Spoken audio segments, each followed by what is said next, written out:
আমরা জনগণের জন্য যা করতে চাইছি, দেশকে পুনর্গঠনের জন্য আমরা যা করতে চাইছি, সেগুলো ধীরে ধীরে বাস্তবায়ন করা। জনগণ এখন চায় যে আমরা আমাদের বলা কথাগুলো বাস্তবায়ন করি।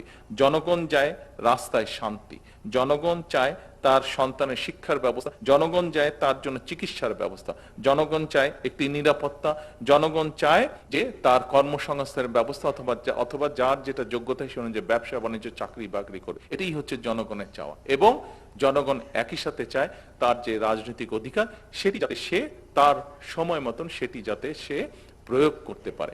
জনগণ যেসব বিষয় আমরা কয়েকদিন যাবৎ রাজনীতি দেখছি, পত্রপত্রিকায় দেখছি, আমার মনে হয় না কোনো গণতন্ত্রে বিশ্বাসী জনগণের কোনো সদস্য এইরকম কোনো কিছু দেশের মধ্যে চায়। আমার মনে হয় আপনারাও আমার সাথে কম বেশি একমতই হবেন। কাজে আসুন, জনগণ যেটি চায় আমরা সেই কাজে নিজেদেরকে নিয়োজিত করি।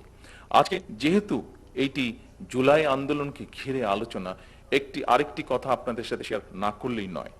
দেখুন, জুলাইতে আমার নিজের দল সহ অন্য রাজনৈতিক দল যারা আমাদের সাথে রাজপথে ছিলেন তারা সহ নাম জানা না জানা অরাজনৈতিক বহু মানুষ জুলাই আন্দোলনে বিভিন্নভাবে ক্ষতিগ্রস্ত হয়েছেন।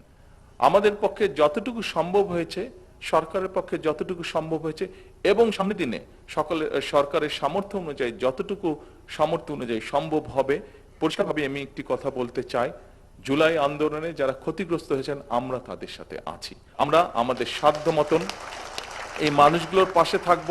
আমরা আমাদের সাধ্য মতন এই মানুষগুলোর ভিতরে যাদের চিকিৎসা প্রয়োজন তাদেরকে আমরা চিকিৎসার ব্যবস্থা করব।